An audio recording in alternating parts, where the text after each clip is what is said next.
Hello students, मैं ऋतुराज सिंह चारण एक बार आपका फिर से स्वागत करता हूं कृष्णा अकेडमी अजमेर के यूट्यूब चैनल पे। और आज की साइकोलॉजी की क्लास में हम एक और महत्वपूर्ण टॉपिक लेने जा रहे हैं, जेरोम ब्रूनर, जो कि संज्ञानवादी है। अब जेरोम ब्रूनर के बारे में हम पढ़ना स्टार्ट कर रहे हैं। उससे पहले मैं आपको बता दूं स्टूडेंट्स कि जेरोम ब्रूनर जो है वो संज्ञानवादी होने के साथ साथ निर्मितवादी भी है। तो अभी जो रिसेंटली जितने भी आपके एग्जाम्स हुए हैं, पिछले 4-5 सालों का कोई भी आप पेपर उठा के देख लो, फर्स्ट ग्रेड, सेकंड ग्रेड या थर्ड ग्रेड का, जेरोम ब्रूनर से डेफिनेटली एग्जाम में क्वेश्चन पूछा गया है। So let's we should start. अपने टॉपिक का नाम क्या होगा स्टूडेंट्स? आज हम किसके बारे में पढ़ रहे हैं? Jerome Bruner. तो देखिएगा स्टूडेंट्स, मैंने अभी आपको बताया था कि जेरोम ब्रूनर जो है वो संज्ञानवादी होने के साथ साथ क्या है? निर्मितवादी भी है। संज्ञानवादी के साथ साथ ये क्या है? निर्मितवादी भी है। अब सबसे पहले आगे बढ़ने से पहले हमें ये जानना जरूरी है कि संज्ञानवाद और निर्मितवाद में मेजर डिफरेंस क्या है, ठीक है ना? तो संज्ञानवाद के बारे में तो हम बहुत बार पढ़ चुके हैं। हमने जीन पियाजे पढ़ा था, फिर लेओ वाइगोस्की पढ़ा था। संज्ञानवाद जो है वो किसकी बात करता है? प्रोसेस ऑफ थिंकिंग, चिंतन की प्रक्रिया की बात करता है, संवेदना की बात करता है, प्रत्यक्षीकरण की बात करता है। यानी जो मानसिक विकास का जो संबंध होता है स्टूडेंट्स, वो किसके साथ होता है? संज्ञानवादी। तो एक ही लाइन में मैं यहां पर लिख देता हूं, संज्ञानवादी जो है वो किस पे बल देते हैं? थिंकिंग पे बल देते हैं, चिंतन पर बल देते हैं। थिंकिंग के साथ साथ संवेदना, प्रत्यक्षीकरण, समस्या समाधान, कल्पना शक्ति का विकास करना, ये सारी चीजें हम पढ़ चुके हैं, बार बार रिपीट करने की आवश्यकता नहीं है। अब सेकंड थिंग, अपने यहां पर एक नाम आ रहा, निर्मितवाद। निर्मितवाद, कंस्ट्रक्टिविज्म। निर्मितवाद का मतलब होता है किसी चीज का निर्माण करना, उसको कंस्ट्रक्ट करना, किसी चीज को सृजन करना। तो निर्मितवाद का जो यहां पर मतलब है, जेरोम ब्रूनर कहते हैं कि बच्चा जो है वो अपने ज्ञान का निर्माण स्वयं करता है। बच्चा क्या करता है? अपने ज्ञान का निर्माण स्वयं करता है। अर्थात इन्होंने शिक्षक केंद्रित पद्धति का खंडन किया है और बाल केंद्रित शिक्षा के ऊपर बल दिया है, जिसके अनुसार बच्चा जो स्टूडेंट जो है वो एक सक्रिय अधिगम करता है, वो एक एक्टिव लर्नर है। वो ज़्यादा से ज़्यादा क्रियाएं करेगा, प्रोजेक्ट के माध्यम से सीखेगा, नई नई चीज़ों का निर्माण करेगा। यानी इसके अकॉर्डिंग बच्चे को सारी चीज़ें आपको स्पून फीडिंग नहीं करवानी है, बच्चे को खोज करने के लिए प्रेरित करना है, उसको क्लासरूम कंडीशन के अंतर्गत उसको अंतर्क्रिया करवानी है, इंटरेक्ट करवाना है। यानी बच्चे की भूमिका ज़्यादा सक्रिय होगी और शिक्षक की जो भूमिका है वो केवल और केवल इन्होंने कैसी बताई है? मार्गदर्शक, या फिर इसको सुविधा प्रदाता भी कह सकते हैं, या सहजकर्ता भी हम इसको कह सकते हैं। तो मैं आपको बिल्कुल शॉर्ट में क्वेश्चन की लैंग्वेज में मैं आपको बताऊंगा। निर्मितवाद का मतलब क्या हुआ? बच्चा अपने ज्ञान का निर्माण स्वयं करता है, ठीक है?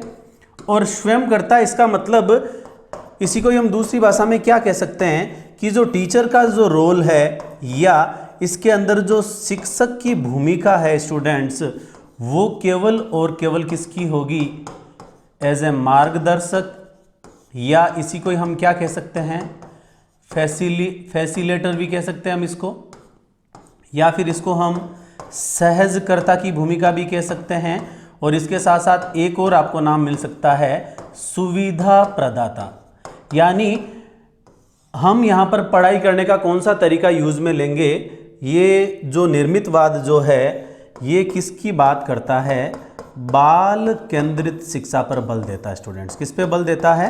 बाल केंद्रित शिक्षा पर। एक बार फिर से मैं आपको रिपीट करवाऊंगा, उसके बाद में आप इसका स्क्रीनशॉट लेना। सबसे पहले हमने क्या पढ़ा कि भाई जेरोम ब्रूनर संज्ञानवादी है, यानी ये चिंतन के ऊपर मुख्य तौर पे बल देता है। फिर निर्मितवादी का मतलब किसी चीज़ का निर्माण करना, सृजन करना।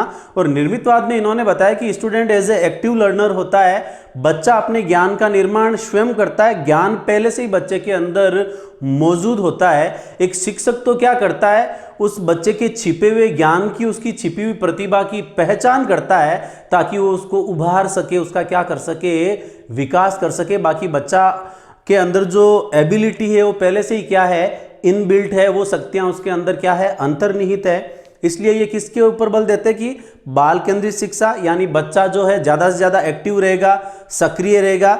यानी शिक्षक ज़्यादा सक्रिय नहीं रहेगा, ज़्यादा सक्रिय कौन रहेगा, छात्र ज़्यादा सक्रिय रहेगा, जिसको हमने नाम क्या दिया, बाल केंद्रित शिक्षा पर बल। अर्थात इसका मतलब क्या हो गया यहाँ पर, छात्र ज़्यादा सक्रिय, किसकी बजाय, शिक्षक की बजाय। इसी को दूसरी भाषा में क्या कह सकते हैं, बच्चा अपने ज्ञान का निर्माण स्वयं करता है। या फिर इसी को हम क्या कह सकते हैं, दूसरा यदि घुमा फिरा के आपसे पूछे, एग्जाम में शायद ये क्वेश्चन आया हुआ भी है कि शिक्षक की जो भूमिका है वो निर्मितवाद के अंतर्गत कैसी होती है, केवल और केवल मार्गदर्शक, सहजकर्ता या सुविधा प्रदाता की। यानी बच्चे को कोई प्रॉब्लम दी जाती है, कोई टास्क उसको दी जाती है, उसका सॉल्यूशन वो खुद फाइंड आउट करता है, ठीक है ना। यदि उसको बीच में कहीं पर प्रॉब्लम आती है तो वो टीचर की वहाँ पर बीच बीच में क्या ले सकता है, हेल्प ले सकता है। यानी सारी चीज़ें टीचर के द्वारा नहीं करवाई जाएगी, ज़्यादातर टाइम सक्रिय कौन रहेगा, स्टूडेंट रहेगा, और प्रॉब्लम आने पे हेल्प कौन करेगा, टीचर करेगा। इसीलिए हमने इसको क्या बोला, सुविधा प्रदाता, सहजकर्ता या मार्गदर्शक। अभी इसी की अगली कड़ी में हम और आगे डिस्कस करते जाएंगे। पहले आप इसका एक बार अच्छे से स्क्रीनशॉट ले लीजिएगा।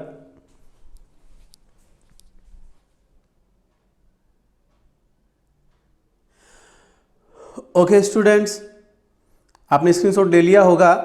अब इसी अगली कड़ी में स्टूडेंट्स हम आगे बढ़ते हैं।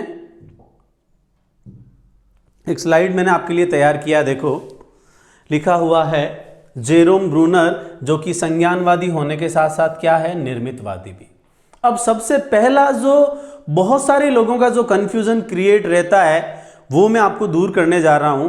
भाई ज़्यादातर कई टीचर्स जो है अपनी कॉपी में ये लिखाते रहते हैं कि निर्मितवाद या संरचनात्मक अधिगम सिद्धांत जो है वो 1960 में दिया गया। बहुत सारे यूट्यूब चैनल्स पे भी, ऑनलाइन में भी आपको ये मिल जाएगा। लेकिन बिल्कुल मैं आपको एक ऑथेंटिक जो है डेटा मैं आपको दे रहा हूँ, अरुण कुमार सिंह जयसवालिया की बुक में दे रखा है ये, ठीक है ना। तो दो डेट आती है यहाँ पर। 1960 जो है वो संरचनात्मक अधिगम या संरचनात्मक अधिगम सिद्धांत की डेट नहीं है। यदि आपसे पूछे कि संरचनात्मक अधिगम सिद्धांत जेरोम ब्रूनर द्वारा कब दिया गया, तो उसकी डेट आती है स्टूडेंट्स 1966, 1966। और ये आरपीएससी द्वारा फर्स्ट ग्रेड के एग्जाम में पूछा हुआ क्वेश्चन भी है। हाँ, लेकिन यदि आपसे पूछे कि जेरोम ब्रूनर ने निर्मितवाद को कब डिस्क्राइब किया, तो उसका आंसर आता 1960। तो देखना स्टूडेंट्स, निर्मितवाद का जो कॉन्सेप्ट है वो जेरोम ब्रूनर ने कब दिया, 1960 में। और संरचनात्मक अधिगम सिद्धांत आपसे पूछे जो कि किसके द्वारा दिया गया, जेरोम ब्रूनर के द्वारा, तो ये कब दिया गया, 1966। किसके द्वारा, ब्रूनर के द्वारा। तो अब आपको बिल्कुल भी इसमें डाउट क्लियर जो है आराम से हो गया होगा आपको। अब अगला देखिएगा स्टूडेंट्स, निर्मितवाद है क्या। अभी मैंने आपको एक्सप्लेन करके बताया था, मैंने उसको अच्छे से लिख दिया है ताकि आपको एक नोट्स जो है वो भी घर पे पढ़ने के लिए, याद करने के लिए हो जाएंगे। देखिएगा क्या लिखा हुआ है, बच्चा अपने ज्ञान का निर्माण स्वयं करता है। मैंने अभी आपको बताया था कि निर्मितवाद है क्या, कि बच्चा जो है अपने ज्ञान का निर्माण क्या करेगा, स्वयं करता है। अब इसके अंदर एक बहुत महत्वपूर्ण बात आती है, एक कोटेशन के रूप में आपसे पूछा जा सकता है कि एक बच्चे को जितना कम संभव हो सके उसको बताया जाए और जितना अधिक से अधिक संभव हो सके उसको खोज करने के लिए, उसको एक्सप्लोर करने के लिए प्रेरित किया जाना चाहिए। तो ये जो अवधारणा ये किसकी है, निर्मितवाद की है। और ये अवधारणा पर्टिकुलरली इन्वर्टेड कोमा में बंद करके आपको कथन के रूप में पूछी जा सकती है। तो इसका सीधा सीधा आंसर क्या हो जाएगा स्टूडेंट्स, जेरोम ब्रूनर। क्योंकि निर्मितवाद को जो एक्सप्लेन किया था या सबसे ज़्यादा जो जोर जिसने दिया था वो साइकोलॉजिस्ट है आपके जेरोम ब्रूनर। और एक चीज़ ये भी ध्यान रखना, जेरोम ब्रूनर जो है वो अमेरिकन साइकोलॉजिस्ट है। मैं लिख देता हूँ, जेरोम ब्रूनर जो है वो कहाँ से बिलोंग करते हैं, अमेरिका से, तो अमेरिकन साइकोलॉजिस्ट हो गए। यूएसए, और यूएसए में भी ये कहां से स्टूडेंट्स, न्यूयॉर्क से, ठीक है ना। तो याद रखना निर्मितवाद किसकी बात करता है कि बच्चे को बहुत कम बताना है और ज्यादा से ज्यादा क्या करना है, खोज करने के लिए प्रेरित करना है। यानी यहां पर आगमन तरीका जो है शिक्षण का, उसकी बात भी आपके कौन करता है स्टूडेंट्स, निर्मितवाद। आगे जब मैं निर्मितवाद की आपको विशेषताएं बताऊंगा तब ये पॉइंट आ जाएगा, यहां पर आपको लिखने की आवश्यकता नहीं है, ठीक है। फिर देखो मैंने एक नोट डाल के लिखा हुआ है, निर्मितवाद स्वयं ज्ञान की संरचना पर बल देता है। क्या लिखा हुआ है कि निर्मितवाद स्वयं ज्ञान की संरचना पर बल देता है, यानी the child create their knowledge on through their experiences and by learning and doing method, ठीक है। तो बच्चा अपने ज्ञान का निर्माण स्वयं करता है, वो अपने नॉलेज को खुद कंस्ट्रक्ट करता है, किसके आधार पर, अपने प्राप्त किए गए अनुभवों के आधार पर, या लर्निंग बाय डूइंग मेथड करके सीखने के सिद्धांत के आधार पर वो क्या करता है, अपने ज्ञान का निर्माण स्वयं करता है। अब इसी अगली कड़ी में हम आगे पढ़ेंगे कि निर्मितवाद की विशेषताएं क्या है, ताकि एक कंस्ट्रक्टिविज्म का जो कॉन्सेप्ट है वो एक साथ आपका बिल्ड हो जाएगा। पहले आप इसका एक बार अच्छे से स्क्रीनशॉट ले लीजिएगा।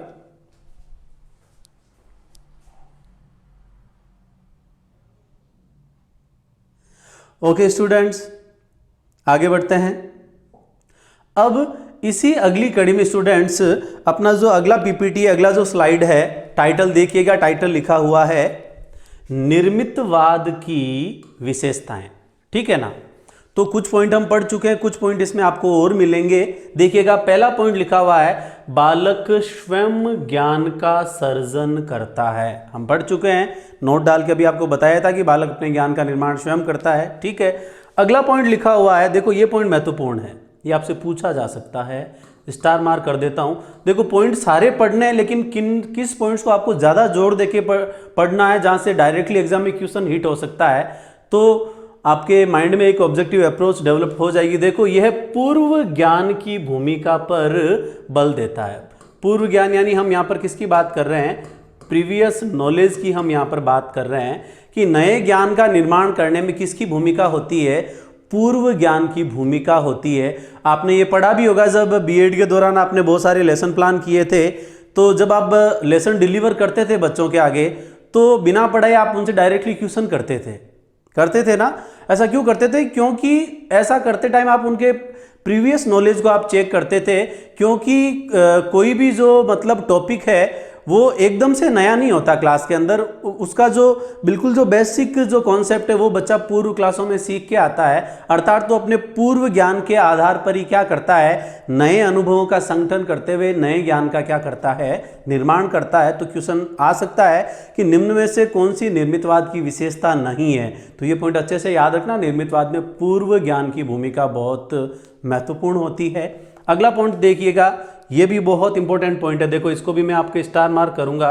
कुछ पॉइंट आपको ज्यादा ढंग से याद करने पड़ेंगे। अर्थपूर्ण अधिगम पर बल देता है। निर्मितवाद किस पे बल देता है, अर्थपूर्ण अधिगम। अर्थपूर्ण अधिगम को हम कहते हैं मीनिंगफुल लर्निंग। अब ये अर्थपूर्ण अधिगम है क्या, निर्मितवाद के अकॉर्डिंग पाठ्यक्रम जो है, जो बच्चे को जो भी चीजें पढ़ाई जाती है वो उसके दैनिक जीवन में कहीं ना कहीं काम आनी चाहिए, ठीक है ना। कैसे, जैसे आपने देखा होगा कई लोग जो है मतलब 5th क्लास या 8th या 10th क्लास के बाद में पढ़ाई करके छोड़ देते हैं। तो ऐसा नहीं है कि वो वहां पर जो मैथ्स पढ़ रहा है या साइंस पढ़ रहा है वो उसके आगे भावी जीवन में काम नहीं आएगा। जो कुछ भी बच्चे को करिकुलम के तहत पढ़ाया जा रहा है वो उसके जीवन में क्या आना चाहिए, काम आना चाहिए। उसी को ही हम क्या कहते हैं, अर्थपूर्ण अधिगम। जैसे आपने देखा होगा जो बहुत कम पढ़े लिखे लोग होते हैं उनको मतलब जो हिसाब किताब का जो मतलब प्रक्रिया होती है वो अपने से कहीं ज्यादा अच्छी होती है। सीधे सीधे मैं कहूँ तो चक्रवृद्धि ब्याज की जो गणना करनी है ना, वो कम पढ़े लिखे लोगों को और ज्यादा अच्छे से आती है।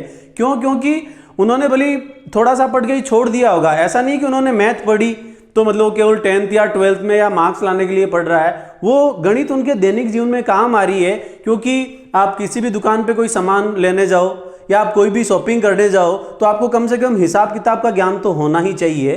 तो सीधा सीधा मतलब क्या हुआ, जो भी विषय वस्तु बच्चे को पढ़ाई जाती है वो उसके जीवन में कहीं ना कहीं काम आनी चाहिए, जिसको हम क्या कहते हैं, अर्थपूर्ण अधिगम, मीनिंगफुल लर्निंग।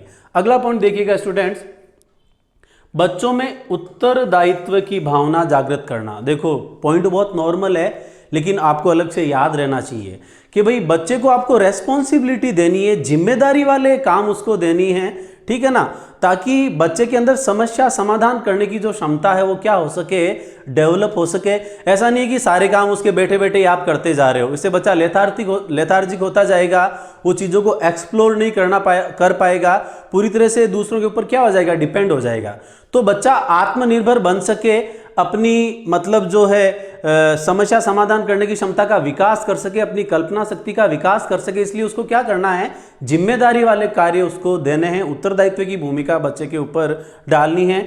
अगला पॉइंट देखिएगा, बाल केंद्रित शिक्षा पर बल देता है। मैंने अभी आपको बताया ही था, बाल केंद्रित शिक्षा का मतलब क्या है, बच्चा ज्यादा से ज्यादा सक्रिय रहेगा और शिक्षक की भूमिका मात्र कैसी रहेगी, मार्गदर्शक की रहेगी।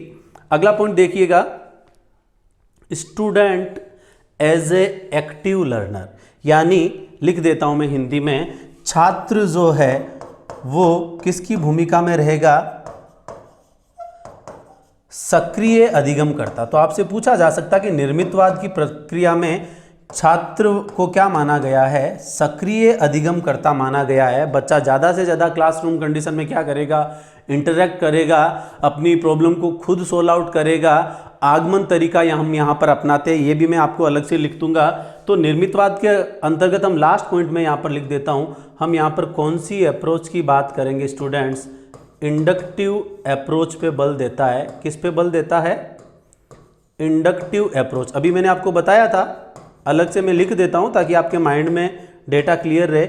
इंडक्टिव अप्रोच का मतलब क्या हो गया, हिंदी में यहां पर मैं लिख देता हूं, आगमन तरीके पर बल। सीखने के कौन से तरीके पर बल देता है, आगमन तरीके पर बल देता है। कैसे, मैं भी आपको एक एग्जाम्पल के माध्यम से समझाऊंगा। जैसे आपको ऐसे डायरेक्टली बच्चे को बताना नहीं है कि भाई शाकाहारी क्या होते हैं या मांसाहारी क्या होते हैं, उनके एग्जाम्पल आपको रटाने नहीं है। बच्चे को क्या करना, उनके सामने एग्जाम्पल देने हैं। जैसे आपने बच्चे के आगे एग्जाम्पल दिया गाय, हो सकता है वो आंसर पे नहीं आया, उसको देख के वो थोड़ा बहुत कुछ सोचेगा। फिर आपने दूसरा एग्जाम्पल दे दिया भैंस का, फिर भी वो आंसर पे नहीं आया, तीसरा सिमिलर एग्जाम्पल दिया आपने भेड़ या बकरी का। तो जब ये 3-4 एग्जाम्पल आपने बच्चे को दे दिए, तो उदाहरण के द्वारा वो क्या कर लेगा, एक नियम की स्थापना कर लेगा कि ये जो चारों ही जो जानवर हैं वो कैसे हैं, शाकाहारी हैं। या बच्चे के माइंड में ये भी कॉन्सेप्ट डेवलप हो सकता है कि ये सारे क्या हैं, दुधारू पशु हैं। या ये भी कॉन्सेप्ट डेवलप हो सकता है कि ये सारे कैसे जानवर हैं, पालतू जानवर है। यानी आपने उसको डायरेक्टली कोई चीज रटाई नहीं है, आपने उसके सामने एक एग्जाम्पल दिया, फिर समझ में नहीं आया तो दूसरा, फिर तीसरा, यानी उदाहरण के द्वारा आपने बच्चे के द्वारा किसका निर्माण करवा लिया, नियम का निर्माण कर लिया। यानी आपने उसको सीधे सीधे चीजें बताई नहीं है, उसको रटाया नहीं है, उसको जो है स्पून फीडिंग आपने नहीं करवाई है। बच्चे को आप एक्सप्लोर करने के लिए आप प्रेरित कर रहे हो, खोज करने के लिए प्रेरित कर रहे हो। इसके लिए आपने कौन सा तरीका अपनाया, यहाँ पर ये आगमन तरीके के ऊपर बल देता है। एक बार आप इसका अच्छे से स्क्रीनशॉट ले लीजिएगा। इससे पहले मैं आपको वापस बता दूं, विशेषताओं में 3 विशेषताएं सबसे महत्वपूर्ण हैं। एक तो कि ये निर्मितवाद जो है वो अर्थपूर्ण अधिगम पे बल देता है, अर्थात जो चीज़ें उसको बताई जा रही है उसके दैनिक जीवन में कहीं ना कहीं क्या आनी चाहिए, काम आनी चाहिए। उत्तरदायित्व वाला कार्य जो है वो बच्चे को देना चाहिए। सीखने के आगमन तरीके के ऊपर ये बल देता है। और सबसे मेन नाम जो मैंने ऊपर स्टार मार्क किया था कि पूर्व ज्ञान की भूमिका पे ये महत्वपूर्ण बल देता है, या इसको ज़्यादा एम्फेसाइज ये करता है। एक बार आप इसका अच्छे से स्क्रीनशॉट ले लीजिएगा।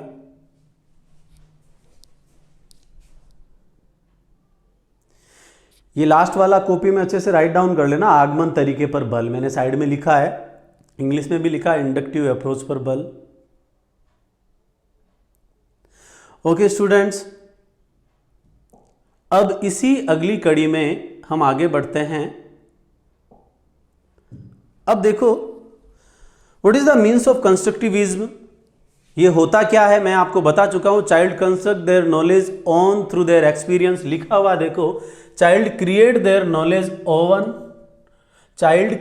Knowledge on through experience. यानी बच्चा जो है किसके द्वारा ज्ञान का निर्माण करेगा, अनुभव के द्वारा। कैसे करेगा, स्वयं करेगा। और क्रिएट का मतलब क्या हो गया स्टूडेंट्स, सृजन करना। यानी बच्चा अपने ज्ञान का जो सृजन है वो कैसे करता है, स्वयं करता है। किसके द्वारा, थ्रू एक्सपीरियंस। बहुत नॉर्मल चीज़ है, ऐसा घबरा मत जाना कि भाई इंग्लिश में 2 सेंटेंस क्यों लिख दिए, बहुत नॉर्मल चीज़ है, बार बार बता चुका हूं मैं। सेकंड पॉइंट देखिएगा, learning by doing. Learning by doing यानी ये किसकी बात करता है, करके सीखने के सिद्धांत पर आधारित है। किस पे आधारित है, करके सीखने के सिद्धांत पर आधारित है। मैंने आपको बताया था ना, बच्चा अपने ज्ञान का निर्माण स्वयं करेगा, खुद करके सीखेगा, खुद प्रोजेक्ट या क्रिएटिव चीज़ें वहाँ पर वो बनाएगा। और इसीलिए तो आप देखो ना, आजकल के बच्चों को प्रोजेक्ट दिए जाते हैं। जैसे गर्मी की छुट्टियां हो गई तो वो घर पे निठल्ला बैठा नहीं रहेगा, उसको कोई प्रोजेक्ट दिया जाएगा, स्कूल में आते ही वो अपने प्रोजेक्ट के साथ आएगा, ठीक है ना। वहाँ यानी वो अपनी क्रिएटिविटी जो है वो डेवलप करते रहेगा। अब देखो, यदि हम बात करें टाइप्स ऑफ कंस्ट्रक्टिविज्म, निर्मितवाद के प्रकार की यदि हम बात करें तो there are 3 types of constructivism. निर्मितवाद के कुल कितने प्रकार हैं, 3 प्रकार हैं, जिनमें से एक तो बहुत चर्चित नाम आप जानते ही हो, संज्ञानात्मक निर्मितवाद। आपको पता ही है, संज्ञानात्मक नाम आते ही जो सबसे पहला वर्ड आपके माइंड में आता है वो कौन है, जीन पियाजे। तो एक तो संज्ञानात्मक निर्मितवाद है जो किसने दिया, जीन पियाजे ने। एक सामाजिक निर्मितवाद है जो कि किसके द्वारा दिया गया, लेव वाइगोस्की के द्वारा। और तीसरा आता आपके तृतीय निर्मितवाद, रेडिकल कंस्ट्रक्टिविज्म, जो कि किसके द्वारा दिया गया, आपके जेरोम ब्रूनर के द्वारा दिया गया। तो स्टूडेंट्स यहां पर मेजर डिफरेंस क्या है, निर्मितवाद की विशेषताएं हम पढ़ चुके हैं, लेकिन ये 3 अलग अलग टाइप के जो निर्मितवाद है, यानी इनकी थ्योरी में थोड़ा सा क्या रहेगा, यहां पर डिफरेंस रहेगा, जहां से क्वेश्चन किस टाइप में बन सकता है उसकी हम बात करते हैं। तो इसी कड़ी में हम सबसे पहले बात करते हैं स्टूडेंट्स संज्ञानात्मक निर्मितवाद, जिसके प्रवर्तक कौन है, मैंने आपको बताया था, जीन पियाजे। अब देखो, जीन पियाजे के अकॉर्डिंग संज्ञानात्मक निर्मितवाद का मतलब यह है कि निर्मितवाद की जो प्रक्रिया होती है वो कैसी होती है, इंडिविजुअल होती है, व्यक्तिगत होती है। अर्थात बच्चा अकेले ही सीखता, बच्चा अकेले ही अपने ज्ञान का निर्माण करता है, उसके अंदर समाज या संस्कृति की कोई भी भूमिका नहीं होती, ठीक है ना। तो आपसे पूछा जा सकता है कि निर्मितवाद की प्रक्रिया को इंडिविजुअल या वैयक्तिक प्रक्रिया किसने बताया है, तो उसका आंसर क्या आ जाएगा स्टूडेंट्स, पियाजे। या आपसे पूछ लिया कि वैयक्तिक प्रक्रिया का संबंध किससे है, तो उसका आंसर क्या आ जाएगा, संज्ञानात्मक निर्मितवाद। बिल्कुल एग्जाम में आने वाली लैंग्वेज को ध्यान में रखते हुए टू द पॉइंट मैंने आपको यहां पर लिखवाया है। अगला देखिएगा स्टूडेंट्स, अगला अपने नाम आ रहा है सामाजिक निर्मितवाद, सोशल कंस्ट्रक्टिविज्म, जिसके प्रवर्तक कौन है, वाइगोस्की। मैंने आपको इससे पहले वाइगोस्की को पूरा एक्सप्लेन करके भी बताया था। तो वाइगोस्की के निर्मितवाद को क्या कहा जाता है, सामाजिक निर्मितवाद। वाइगोस्की के अनुसार बच्चा अकेले नहीं सीख सकता, बच्चे के सीखने में उसके जो सक्षम व्यक्ति होते हैं, जो मोर नॉलेजेबल जो अदर होते हैं, या अपने समाज या संस्कृति के संपर्क में आकर बच्चा सीखता है। अर्थात बच्चा अकेले नहीं सीख सकता, बच्चे के सीखने में समाज और संस्कृति की बहुत महत्वपूर्ण भूमिका होती है। ऐसा किसने कहा है, आपके लेव वाइगोस्की ने। इसलिए इनके सिद्धांत को क्या कहा जाता है, सामाजिक निर्मितवाद कहा जाता है। तो देखो इन्होंने क्या कहा है वाइगोस्की ने कि निर्मितवाद एक कैसी प्रक्रिया है, सामाजिक प्रक्रिया। तो सीधे सीधे याद रख लेना, सामाजिक निर्मितवाद यानी लेव वाइगोस्की।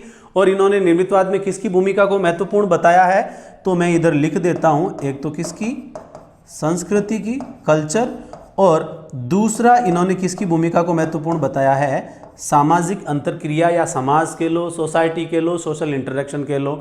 बहुत डिटेल में हम पढ़ भी चुके हैं लेव वाइगोस्की की थ्योरी में। फिर तीसरा नाम जो आ रहा वो सबसे महत्वपूर्ण है स्टूडेंट्स, याद रख लेना, कॉन्सेप्ट क्या लिखा हुआ है, तृतीय निर्मितवाद। क्या लिखा हुआ है, तृतीय निर्मितवाद।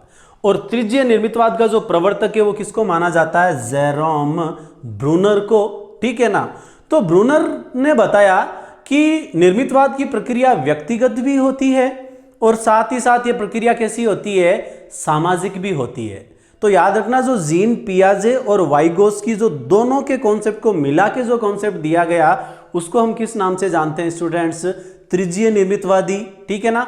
अब एक आप कंफ्यूज मत होना, तृतीय निर्मितवादी इसको जीन पियाजे को भी माना जाता है, लेकिन आपसे पूछे कि तृतीय निर्मितवाद किसके द्वारा दिया गया, तो इसका आंसर क्या आएगा, जेरोम ब्रूनर। ब्रूनर और पियाजे दोनों ही कैसे हैं, रेडिकल कंस्ट्रक्टिविस्ट है, ठीक है ना। क्यों, क्योंकि आपको पता है, क्योंकि व्यक्तिगत प्रक्रिया को सबसे पहले डिफाइन आपके कौन कर रहा है, जीन पियाजे कर रहा है। लेकिन आपसे पूछे कि तृतीय निर्मितवाद किसने दिया, तो उसका आंसर क्या होगा, जेरोम ब्रूनर।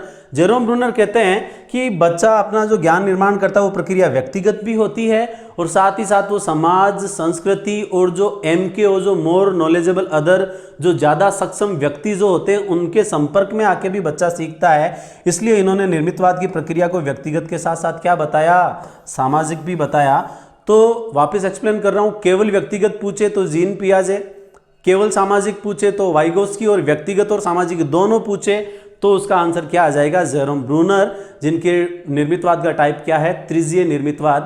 तृतीय निर्मितवाद का मैं आपको एक एग्जाम्पल भी दे देता हूं, आपसे इस लैंग्वेज में पूछा जा सकता है।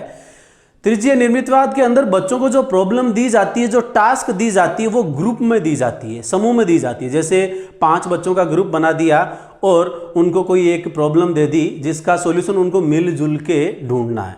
तो प्रॉब्लम तो यहां पर कैसे दी जाती है, ग्रुप में दी जाती है, समूह में दी जाती है, लेकिन उनकी जो उपलब्धि का जो मूल्यांकन है, उनकी जो अचीवमेंट का जो इवेल्युएशन है, वो सामूहिक नहीं होकर कैसा होता है, व्यक्तिगत होता है। अर्थात ग्रुप का प्रत्येक सदस्य एक्टिव रहा है या नहीं रहा है, इसकी जांच जो है वो किसमें की जाती है, तृतीय निर्मितवाद के अंतर्गत की जाती है। वापिस बता देता हूं, प्रॉब्लम कैसे देंगे, ग्रुप में देंगे, समूह में देंगे, यानी प्रक्रिया कैसी हो गई, सामाजिक। लेकिन ग्रुप के अंदर उस प्रॉब्लम का जो सॉल्यूशन करना है, उससे रिलेटेड जो भी डेटा जुटाने का काम है, विश्लेषण करने का काम है, तो उस प्रॉब्लम को उन 5 बच्चों में क्या कर दिया जाएगा, उस ग्रुप के मेंबर में डिवाइड कर दिया जाएगा। प्रत्येक बच्चे की वहां पर सक्रिय भूमिका होगी।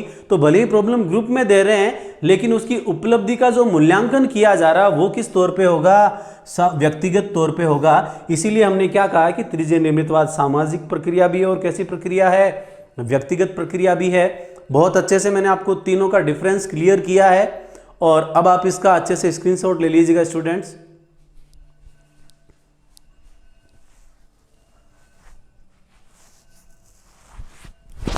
ओके, आपने ले लिया होगा स्क्रीनशॉट।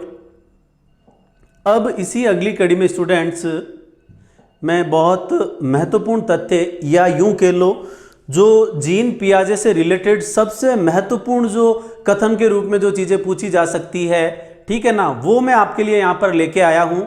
यहाँ से क्वेश्चन बनने की पूरी संभावना रहेगी। मैंने इसको हेडिंग दिया की फैक्ट्स, ठीक है ना। अब देखो, पहले तो मैं आपको ये बता दूं, जीन पियाजे ने जो जेरोम ब्रूनर ने जो 3 अवस्थाएं बताई थी, उनको भी मैं लास्ट में डिस्क्राइब करूंगा। बच्चों का ध्यान केवल उन 3 अवस्थाओं तक ही रहता है, जबकि वास्तव में वहां से क्वेश्चन बनने की संभावना बहुत कम रहती है। बाकी सबसे ज्यादा जो पॉसिबिलिटी रहेगी, मैं आपको बता दूं, इन की फैक्ट से रहेगी।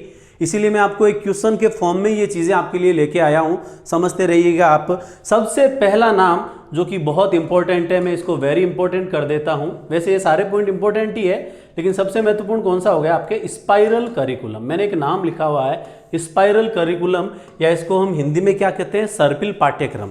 तो आपसे पूछा जा सकता कि स्पाइरल करिकुलम का जो कॉन्सेप्ट है या सर्पिल पाठ्यक्रम की जो अवधारणा है वो किसके द्वारा दी गई, तो उसका आंसर क्या हो जाएगा, सीधा सीधा जेरोम ब्रूनर। अब ये है क्या, मैं आपको बता देता हूं। हमने पढ़ा भी था कि भाई विकास जो होता है वो कैसा होता है, स्पाइरल होता है, सर्पिल होता है। मैं आपको बता देता हूं, देखो सर्पिल का मतलब है, सर्पिल यूं इस टाइप से होता है, देखा हुआ होगा आपका, ठीक है ना। तो इसका मतलब क्या है, इसमें ये जो सर्पिल जो चीजें बताई गई है, जो स्पाइरल ऑर्डर यहां पर बताया हुआ है, इसका मतलब ऐसा नहीं है। आपने एक अपना रजिस्टर तो देखा होगा जो बाइंड किया हुआ होता है, उसमें यदि आपने उसको बीच में से तोड़ दिया तो दोनों चीजें बिल्कुल क्या हो जाएगी, उनको अलग नहीं कर सकते। ये चीजें एक दूसरे से क्या है, यहाँ पर जुड़ी हुई है। देखो ये यहाँ पे जुड़ा, फिर ये कहाँ पे जुड़ा, यहाँ पर, फिर ये कहाँ पे जुड़ा, यहाँ पर। अर्थात इसका सीधा सीधा मतलब ये है कि बच्चा जो भी नई चीजें, जो भी बच्चा यहाँ पर न्यू नॉलेज जो गेन करता जाएगा, तो उस नए ज्ञान को हम किससे अलग नहीं कर सकते, पूर्व ज्ञान से हम यहाँ पर अलग नहीं कर सकते। इस अवधारणा को हम क्या कहते हैं, सर्पिल पाठ्यक्रम की अवधारणा कहते हैं। कैसे, मैं आपको बता देता हूं। आपने देखा होगा छोटे बच्चों के एक टॉपिक दिया हुआ होता है कृषि, एग्रीकल्चर। एग्रीकल्चर में वो बहुत सारे मतलब एग्रीकल्चर होता क्या है, एग्रीकल्चर के टाइप्स क्या होते हैं कि भाई रबी, खरीफ, ये जो बेसिक जानकारी है वो बच्चे को 5 स्टैंडर्ड तक दे दी जाती है।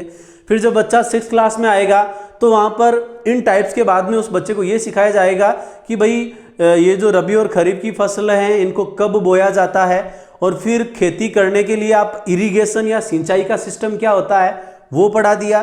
फिर आगे जब वो 7th क्लास में जाएगा तो वहाँ पर इसकी डिटेल बढ़ती जाएगी, यानी टॉपिक खत्म नहीं हुआ, इसका बेसिक नॉलेज स्टार्ट हुआ था। सबसे पहले आपने कृषि के टाइप बताए, फिर उसके अंदर आपने किसको बताया कि भाई इरिगेशन सिस्टम क्या है, कि सिंचाई के कौन कौन से प्रकार होते हैं, कौन कौन से परंपरागत तरीके हैं और कौन कौन से मॉडर्न तरीके हैं, ठीक है। फिर उसके बाद में आपको बताया कि भाई खेत में फ्लोइंग कैसे की जाती है, हल कैसे जोता जाता है। उसके बाद में जब आपने फसल को क्या कर दिया, बो दिया, उसके बाद में आप उसको हार्वेस्ट करते हो।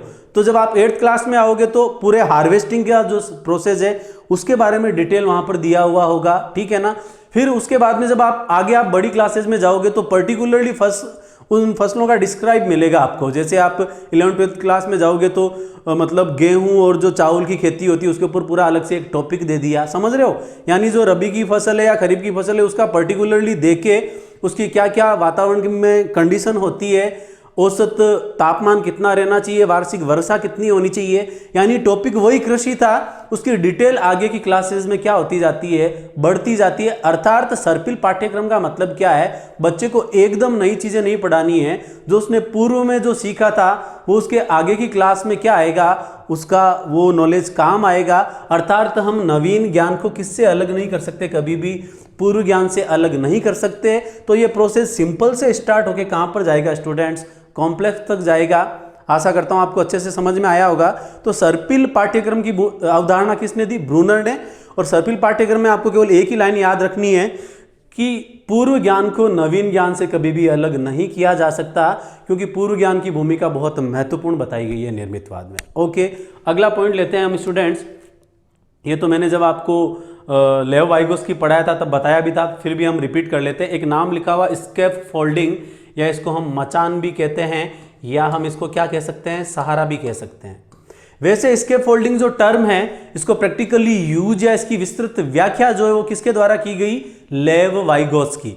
लेकिन यदि आपसे पूछे कि स्कैफ फोल्डिंग, सहारा या मचान जो वर्ड है वो सबसे पहले जो यूज किया था ये वर्ड, तो उसका आंसर स्टूडेंट्स क्या आ जाएगा, जेरोम ब्रूनर। मैंने आपको लेव वाइगोस की पढ़ाया था तब स्कैफ फोल्डिंग को अच्छे से डिस्क्राइब भी किया था, और मैंने आपको बताया भी था कि ये सबसे पहले ब्रूनर ने दिया है, लेकिन इसको अप्लाई या विस्तृत व्याख्या या अपने सिद्धांत में अप्लाई इसको किसने किया है, लेव वाइगोस्की ने। वापिस आपका यहाँ पर रिपीट हो गया। स्कैफ फोल्डिंग है क्या, एक बार आपको मैं फिर आपको बता देता हूँ।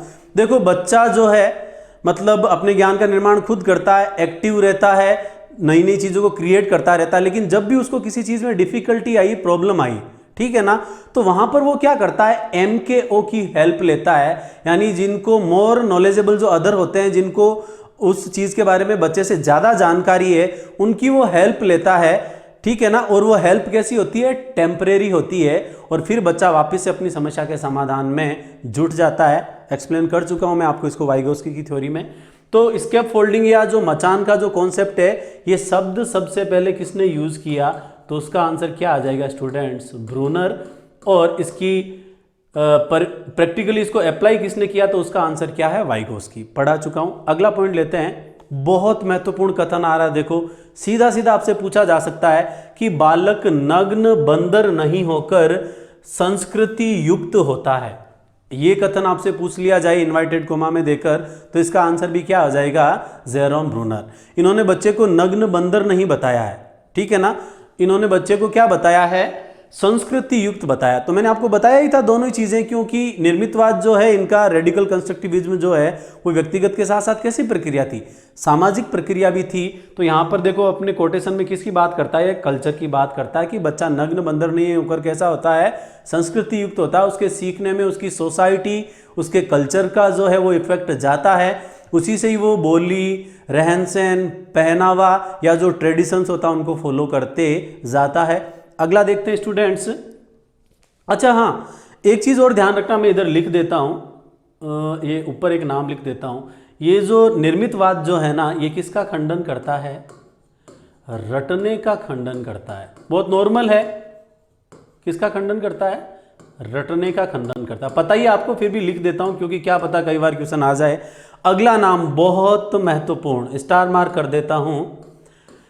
डिस्कवरी थ्योरी या अन्वेषण का सिद्धांत भी जो है वो किसके सिद्धांत को कहा जाता है? संरचनात्मक अधिगम सिद्धांत को। तो आपसे पूछा जा सकता है कि डिस्कवरी थ्योरी जो है ये कॉन्सेप्ट किसने दिया? तो इसका आंसर भी क्या आ जाएगा? Jerome Bruner. मैंने आपको बताया ही था कि बच्चे को बहुत कम बताना है और ज्यादा से ज्यादा उसको खोज करने के लिए, डिस्कवरी करने के लिए, एक्सप्लोर करने के लिए आपको क्या करना है? प्रोत्साहित करना है। आपको केवल इतना याद रखना है, डिस्कवरी थ्योरी या अन्वेषण का सिद्धांत जो है वो किस दूसरे सिद्धांत का नाम है? संरचनात्मक अधिगम सिद्धांत का ही नाम है, जो कि किसके द्वारा दिया गया? Jerome Bruner. अगला लेते हैं, अगला पॉइंट, ये बहुत महत्वपूर्ण है, परसेप्शन, जिसको हम क्या कहते हैं? प्रत्यक्षीकरण। देखिएगा स्टूडेंट्स, नाम क्या लिखा हुआ है? परसेप्शन या प्रत्यक्षीकरण। मैं इसको आपको अलग से एक्सप्लेन कर देता हूं, वापस आएंगे हम अपने पॉइंट पे। अपना यहां पर पॉइंट क्या है स्टूडेंट्स? हेडिंग लगा देता हूं, परसेप्शन, जिसको हम क्या कहते हैं? प्रत्यक्षीकरण। बहुत महत्वपूर्ण नाम है, इससे रिलेटेड बहुत कम जगह आपको ये मिलेगा, ठीक है ना। तो प्रत्यक्षीकरण का जो कॉन्सेप्ट है वो किसके द्वारा दिया गया? जेरोम ब्रूनर के द्वारा। जेरोम ब्रूनर कहते हैं कि जो प्रत्यक्षीकरण की जो प्रक्रिया, यानी बच्चा मतलब लाइवली मूर्त रूप से चीज़ों के कांटेक्ट में आता, उनकी इमेज जो है वो अपने माइंड में बनाता है, ठीक है ना। तो पहली चीज़ तो मैं आपको बता देता हूँ, प्रत्यक्षीकरण का जो इन्होंने जिक्र किया है वो कौन सी स्टेज में किया है? आइकनिक स्टेज में किया। कौन सी स्टेज में किया है? Iconic stage. जो कि इन्होंने जो 3 अवस्थाएं बताई है ना, उसमें से ये कौन सी स्टेज है? सेकंड स्टेज है। अभी हम आगे अवस्थाएं भी पढ़ेंगे, फिर आपके रिपीट हो जाएगा। क्वेश्चन के फॉर्म में बता रहा हूं कि प्रत्यक्षीकरण का जिक्र या प्रत्यक्षीकरण के रूप में सबसे महत्व जो इन्होंने दिया वो कौन सी अवस्था में दिया? दूसरी अवस्था में, जिसको हम क्या कहते हैं? आइकॉनिक अवस्था या छायात्मक अवस्था, या इसको हम बिंब या प्रतिबिंबात्मक अवस्था भी हम इसको कहते हैं। लिख देता हूं आपको तो हिंदी में भी, इस अवस्था का नाम क्या हो जाएगा? प्रतिबिंबात्मक अवस्था। ठीक है स्टूडेंट्स। अब देखिएगा यहां पर परसेप्शन से बारे में मतलब इन्होंने क्या बताया? इन्होंने इसके लिए एक एक्सपेरिमेंट किया, ठीक है ना। एक्सपेरिमेंट क्या था वो एक्सपेरिमेंट मैं आपको बता देता हूं। एक तो गरीब बच्चों पे था और दूसरा किन बच्चों पे था? अमीर बच्चों पे, ठीक है ना। वो थे क्या? देखो इन्होंने क्या किया, गरीब और अमीर बच्चों के 2 अलग अलग कैटेगरी थी और उनको एक ड्राइंग बनाने को दी कि भाई तुम सिक्के का ड्राइंग बना के लाओ। सिक्का होता है ना, कॉइन, ठीक है ना। तो यहां पर जब इन्होंने ऐसा दिया तो क्या किया, जो गरीब बच्चे थे उन्होंने सिक्के का आकार क्या बनाया? काफी बड़ा बनाया, ऐसे बड़े बड़े सिक्के इन्होंने बनाए। जबकि अमीर बच्चों ने सिक्के का आकार बिल्कुल कैसा बनाया? छोटा बनाया। कैसे, मैं आपको बता देता हूं। भाई आपको ये तो पता ही है, जो पुअर पर्सन्स होते हैं, मतलब करेंसी की, मुद्रा की क्या मायने होते हैं। तो इन्होंने प्रत्यक्षीकरण को सीधा सीधा किससे जोड़ा स्टूडेंट्स? आवश्यकता से जोड़ा। किससे जोड़ा? कि प्रत्यक्षीकरण जो होता है वो किसके अकॉर्डिंग होता है? आवश्यकता के अकॉर्डिंग होता है, आवश्यकता के अनुसार होता है। तो जो रुपयों की जो भूमिका है या जो सिक्के की भूमिका जो है, उसके ज्यादा मायने किसके लिए है? गरीबों के लिए थे। इसकी उनको ज्यादा आवश्यकता थी, इसलिए मतलब गरीबों के बच्चों ने जो सिक्के का आकार है वो कैसा बनाया? ज्यादा बड़ा बनाया। जबकि वही जो अमीर परिवार के बच्चे थे उन्होंने सिक्के का साइज बिल्कुल कैसा बनाया? छोटा बनाया, क्योंकि वहां पर इजीली उसकी पूर्ति हो रही है, पैसा उनके पास बहुत है, ठीक है ना। तो आप केवल इतना ही ध्यान रखना, इस एग्जाम्पल के माध्यम से आपको बहुत अच्छे से क्लियर हो गया होगा कि प्रत्यक्षीकरण जो है वो किसके अनुसार होता है? आवश्यकता के अनुसार होता है। ये किसने कहा था? तो उसका आंसर भी आपके क्या आ जाएगा? Jerome Bruner. लिख देता हूं, देखो, परसेप्शन, प्रत्यक्षीकरण किसके अनुसार? आवश्यकता के अनुसार। और पूछे ऐसा किसने कहा? तो उसका आंसर क्या आ जाएगा? Jerome Bruner. तो देखो 2 कथन आपको याद हो गए होंगे। एक तो बच्चा नग्न बंदर नहीं होकर कैसा होता है? संस्कृति युक्त होता है। और दूसरा प्रत्यक्षीकरण का जो है वो किसके अनुसार होता है? आवश्यकता के अनुसार होता है। ये भी किसने बताया? आपके जेरोम ब्रूनर ने। और प्रत्यक्षीकरण के ऊपर सबसे ज्यादा महत्व किस अवस्था में दिया? तो आइकनिक स्टेज या प्रतिबिंबात्मक अवस्था, जो कि कौन सी अवस्था है? दूसरी अवस्था। बहुत बहुत महत्वपूर्ण ये तथ्य है, इसको भी मैं आपको वेरी इंपॉर्टेंट कर देता हूं। अच्छे से आप अपनी कॉपी में राइट डाउन कर लेना। पहले आप इसका अच्छे से स्क्रीनशॉट लो, फिर आगे बढ़ते हैं।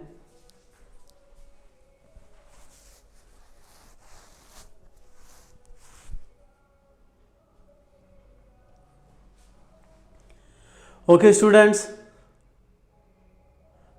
तो ये क्या थे यहां पर, आप वापस ले लो स्क्रीनशॉट। ये कॉइन बनाने को कहा था इन्होंने, कॉइन की क्या बनाने को कहा था, ड्राइंग, ताकि आपको ये कॉन्सेप्ट जब अपनी कॉपी में लिखोगे तो याद रह जाएगा अच्छे से। ले लो एक बार स्क्रीनशॉट अच्छे से।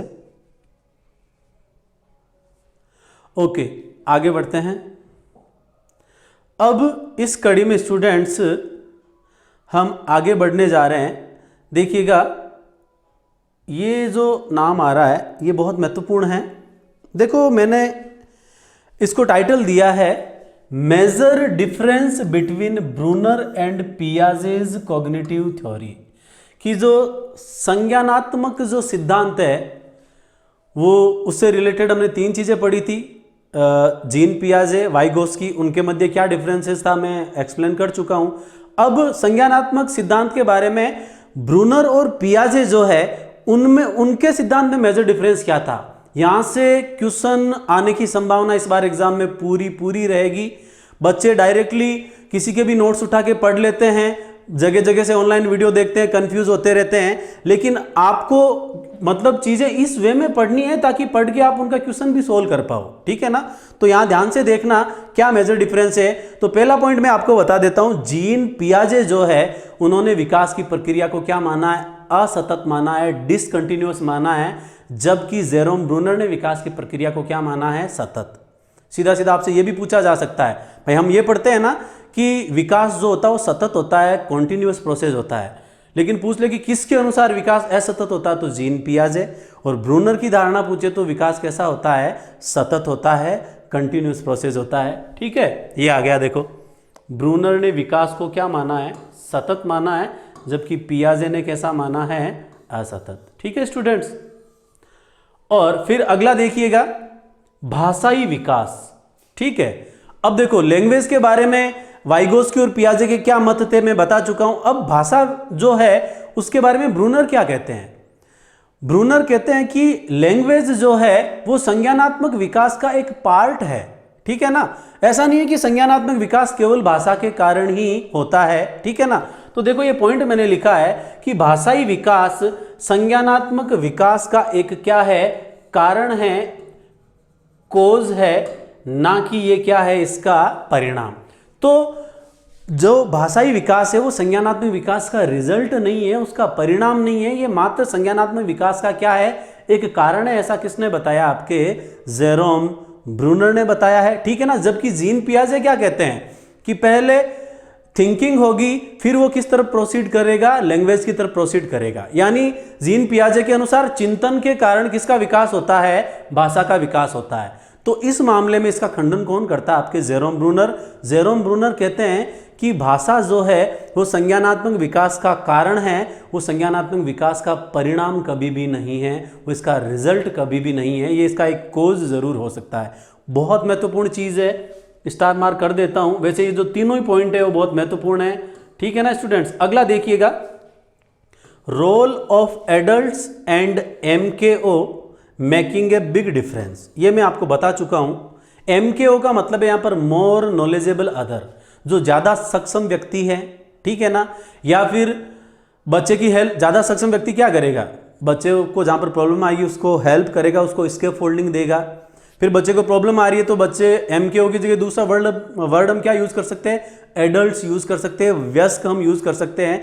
तो छोटे बच्चे की हेल्प किसके द्वारा की जाएगी, वयस्क के द्वारा की जाएगी, जिसको उससे ज्यादा ज्ञान है, ताकि वो बच्चे की प्रॉब्लम को क्या कर सके, उसको सोल्व आउट करने में उसकी मदद कर सके। तो MKO मोर नॉलेजेबल अदर या एडल्ट्स या वयस्क की भूमिका को क्या बताया इन्होंने, ज्यादा महत्वपूर्ण बताया। किसने, ब्रूनर ने अपने सिद्धांत में। जबकि पियाजे ने क्या कहा था कि बच्चा अकेला ही अपने ज्ञान का निर्माण करता है, उसको MKO या वयस्कों की हेल्प करने के लिए जरूरत महसूस नहीं होती। तो ये पॉइंट हम बार बार पढ़ चुके कि रोल ऑफ एडल्ट्स की बात किसने की है। देखो पर्टिकुलर मैं आपको बता देता हूं, ऐसा क्वेश्चन आपसे पूछा जा सकता है कि रोल ऑफ एडल्ट्स की जो बात है निर्मितवाद में वो किसने की है या संज्ञानवाद में किसने की है, तो उसका आंसर क्या आ जाएगा, सीधा सीधा ब्रूनर। एज इट इज आप क्वेश्चन की लैंग्वेज में लिख लेना कि रोल ऑफ अडल्ट्स की बात निर्मितवाद या संज्ञानात्मकता में किसने की है, ब्रूनर ने। ठीक है, ये पर्टिकुलर अलग है क्योंकि एम के ओ की जो बात है वो वाइगोस्की भी करते हैं और जेरोम ब्रूनर भी करते हैं, लेकिन केवल रोल ऑफ एडल्ट्स पूछे आपको निर्मितवाद में तो उसका आंसर क्या चला जाएगा आपके जेरोम ब्रूनर। दूसरा, पियाजे के साथ मेन अंतर क्या था, भाषा को लेके। ब्रूनर ने भाषा को संज्ञानात्मक विकास का केवल एक कारण बताया है, जबकि पियाजे ने क्या बताया, इसका परिणाम बताया है। और ये तो हम पढ़ ही चुके हैं कि ब्रूनर के अनुसार विकास कैसा होता है, सतत, जबकि पियाजे के अनुसार ये कैसा होता है, असतत। आप एक बार इसका अच्छे से स्क्रीनशॉट ले लो।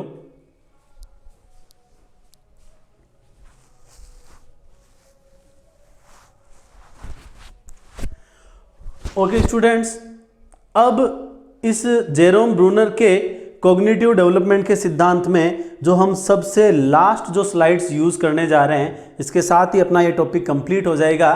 देखिएगा, अब हम पढ़ने जा रहे हैं कि भाई जेरोम ब्रूनर ने संज्ञानात्मक विकास की टोटल कितनी स्टेज बताई है, 3 स्टेज बताई है।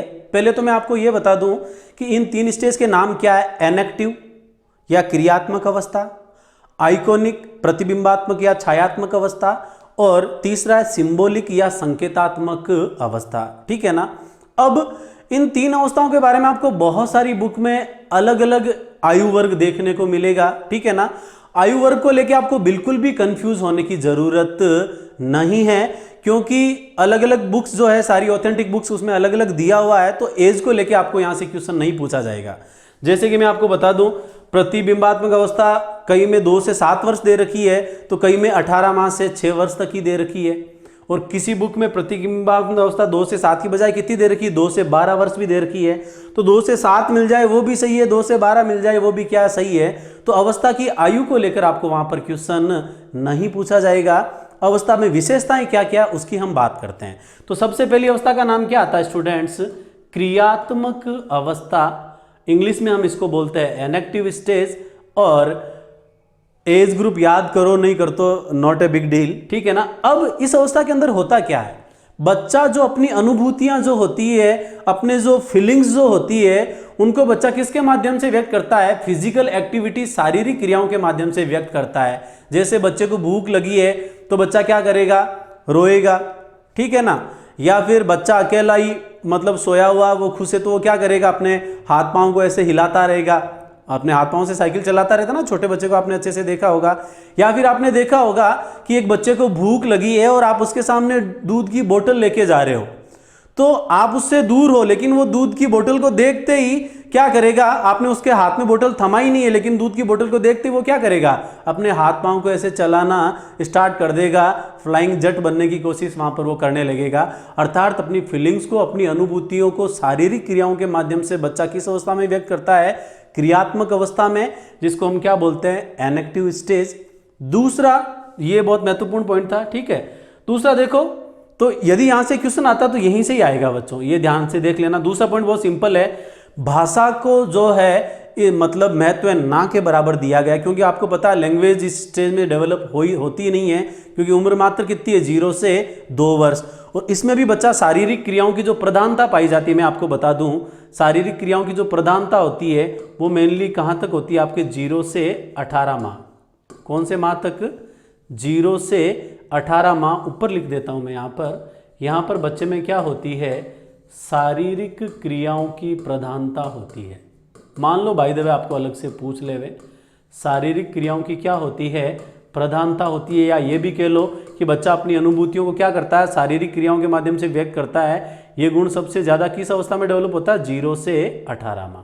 ठीक है स्टूडेंट्स, यही एक क्वेश्चन बन सकता है। ये तो बहुत सिंपल था, भाषा का महत्व इस स्टेज में होता नहीं है, ये भी बहुत सिंपल चीज है। तीसरा पॉइंट देखो, वस्तु को समझने के लिए बच्चा उससे क्या करता है, खेलता है, या उसको क्या करता है, पटकता है। भाई बच्चा वस्तु को किसके माध्यम से सीखेगा, बच्चा उन वस्तु के साथ खेलता रहता है, कभी उनको उठाता है, कभी पटकता है, तो बहुत नॉर्मल है, क्वेश्चन नहीं बनेगा। तो इतना ही याद रखना, अनुभूतियों को शारीरिक क्रियाओं के माध्यम से व्यक्त करने की उम्र कौन सी है, क्या नाम है इसका, एनेक्टिव स्टेज, या इसको हम क्या बोलते हैं, क्रियात्मक अवस्था। और पर्टिकुलरली ये गुण सर्वाधिक किस अवस्था में पाया जाता है, तो उसका आंसर क्या हो जाएगा, 0 से 18 माह। ठीक है स्टूडेंट्स, स्क्रीनशॉट ले लेना एक साथ, अभी आप देखते जाओ। अगली स्टेज का नाम आता प्रतिबिंबात्मक अवस्था, जिसको हम क्या कहते हैं, आइकॉनिक स्टेज। कई जगह 2 से 7 वर्ष भी मिलता है, तो कई जगह 2 से 12 वर्ष भी मिलता है। मैं आपको बता चुका हूं बार बार, ऐसा नहीं है फिर आप नीचे कमेंट में आओ कि सर ये 2 से 7 होगा या 2 से 12 होगा। नॉट ए बिग डील, ऐसा क्वेश्चन नहीं आएगा, क्योंकि अलग अलग साइकोलॉजिस्ट ने अलग अलग अवस्थाएं यहाँ पर बताई है अलग अलग बुक्स में। अब देखिएगा, इस अवस्था में बच्चा क्या करेगा, दृश्य प्रतिमाएं, जो विजुअल इमेज का जो कॉन्सेप्ट है वो किस अवस्था में बनेगा, दूसरी अवस्था, जिसको हम क्या कहते हैं, आइकॉनिक स्टेज। तो ये अच्छा पॉइंट हो सकता है कि दृश्य प्रतिमाएं किस अवस्था में बनेगी। नाम से ही पता चल रहा है वैसे, प्रतिमा या प्रतिबिंब, है ना, तो आप कोरिलेट करके भी आंसर कर लोगे। फिर भी याद रखना, विजुअल इमेज या दृश्य प्रतिमाएं बनने का संबंध जो होता है वो किससे होता है, प्रतिबिंबात्मक अवस्था। आपने देखा होगा ना, छोटे बच्चे के आगे उनकी बुक्स भी कलरफुल होती है, जैसे बुक्स के अंदर वो जेब्रा बनाया हुआ है या जिराफ बनाया हुआ है या माउंटेन या रिवर या जो पॉन्ड के जो कलरफुल डायग्राम्स वहाँ पर होते हैं, तो उनके देख के बच्चे के माइंड में क्या हो जाती है, एक इमेज वहाँ पर क्रिएट हो जाती है। तो विजुअल इमेज का कॉन्सेप्ट किस में, सेकेंड स्टेज में। अगला देखिएगा, ये अच्छा पॉइंट है, देख लेना, ध्वनि व शोर से बच्चा प्रभावित होता है। पूछा जा सकता है आपसे, क्योंकि देखो साउंड का इफेक्ट आगे जाकर भी पड़ता है, लेकिन पर्टिकुलरली इसका प्रारंभ कहां पे होता है। बच्चे ने तेज ध्वनि सुनी और उसको सुन के वो क्या करता है, चौंकता है। और देखो, तेज ध्वनि सुन के चौंकने का कॉन्सेप्ट तो यहां पर भी आ जाएगा, क्योंकि संवेदना तो इस अवस्था में भी होती है। लेकिन बच्चे को ध्वनि का जो प्रत्यक्षीकरण वो करता है कि भाई ये जो ध्वनि है वो किधर से आ रही है, उसको कौन आवाज दे रहा, कौन उसको बुला रहा है, समझ रहे हो ना मेरा कॉन्सेप्ट यहां पर। तो जो ध्वनि का जो कॉन्सेप्ट है ना, कि वो ध्वनि कितनी दूरी से आ रही है, ठीक है ना, तो ध्वनि या शोर से जो प्रभावित होने की जो अवस्था है स्टूडेंट्स, वो कौन सी हो जाएगी, आपके आइकॉनिक स्टेज, सेकंड स्टेज। और तीसरा मैं अभी बहुत अच्छे से आपको डिटेल में बताया ही था कि प्रत्यक्षीकरण करने का जो संबंध है वो किस अवस्था में डेवलप होगा, आइकॉनिक स्टेज में। बहुत अच्छे से पूरा मैंने आपको बोर्ड पे एक्सप्लेन करके समझाया था, वापस रिपीट करने की आवश्यकता नहीं है। और सबसे लास्ट, ये देखो दोनों पॉइंट मैंने इंपॉर्टेंट कर रखे हैं, एक तो प्रत्यक्षीकरण और दूसरा आपके क्या आ जाएगा, भाषा का महत्व होता है। तो जो लैंग्वेज दृष्टि से जो महत्वपूर्ण काल होता है, भाषाई दृष्टि से जो महत्वपूर्ण काल होता है, वो ब्रूनर ने कौन सी स्टेज बताई है, आइकॉनिक स्टेज बताई है, ठीक है ना, जो कि दूसरी अवस्था है। तो 3 चीजें यहाँ पर, 4 चीजें, चारों चीजें अच्छे से पढ़ लेना, जिनमें से 2 बहुत महत्वपूर्ण है, एक तो प्रत्यक्षीकरण और एक ध्वनि और शोर से बच्चा प्रभावित होता है, और तीसरी जो चीज हमने यहाँ पर पढ़ाई कि भाई भाषा का यहाँ पर बहुत ज्यादा महत्व होता है, भाषा वाला सबसे महत्वपूर्ण है इसमें, और सेकंड नंबर है प्रत्यक्षीकरण।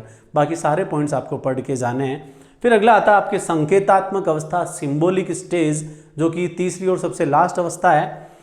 ब्रूनर कहते हैं कि इस अवस्था में बच्चे में कौन सा चिंतन प्रारंभ हो जाता है, अमूर्त चिंतन प्रारंभ हो जाता है। कौन सा चिंतन, अमूर्त चिंतन, ठीक है ना, यानी जो चीज बच्चे के सामने है ही नहीं, लेकिन फिर भी बच्चा उसके बारे में सोच विचार करके बता सकता है। क्यों, क्योंकि पूर्व की अवस्थाओं में उसने उस चीज को क्या किया था, उसका अनुभव बच्चे ने किया था। तो अब बच्चा उसको, वो चीज उनके सामने है नहीं, फिर भी उसके बारे में सोच विचार करके बता सकता है, जिसको हम क्या कहते हैं, अमूर्त चिंतन।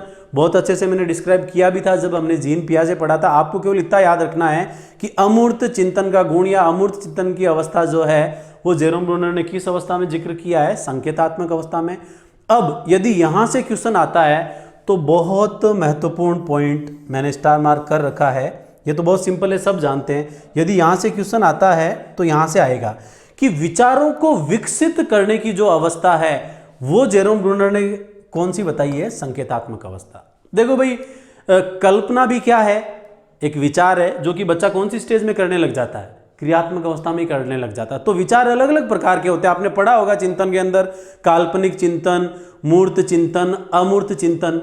तो वास्तव में जो विचार को विकसित करने का मतलब ये है कि अपने आपके माइंड में जो विचार आ रहे हैं, जो थिंकिंग, जो इमेजिनेशन आपके माइंड में आ रही है, उसका यूज आप किस में कर रहे हो, समस्या के समाधान में कर रहे हो। यानी आपका जो चिंतन हो, आप जो यहाँ पर कर रहे हो, आपका जो विचार आप जो वहाँ पर कर रहे हो, उस विचार को आपने क्या कर लिया, विकसित कर लिया। यानी इन विचारों का यूज आप किस में करने लग गए हो, समस्या समाधान में करने लग गए हो, जिसको हम दूसरी भाषा में क्या कह सकते हैं, विचारों को विकसित करने की अवस्था कह सकते हैं। देखो, यदि आपसे सीधा सीधा पूछे कि समस्या समाधान करने की क्षमता, तो ये क्वेश्चन पूछने की जरूरत ही नहीं है, क्योंकि सीधा लोग क्या करेंगे, संकेतात्मक व्यवस्था सबसे लास्ट वाली करेंगे, क्योंकि ना तो ये 2 से 7 वर्ष तक होता है और ना ही 0 से 2 में होता है। इसलिए क्वेश्चन की लैंग्वेज क्या हो सकती है, विचारों को विकसित करने की अवस्था किस अवस्था को कहा गया है, ये क्वेश्चन आपसे डेफिनेटली पूछा जा सकता है। एज इट इज इसी लैंग्वेज में आप याद रखना। ओके स्टूडेंट, एक बार आप इसका अच्छे से स्क्रीनशॉट ले लो।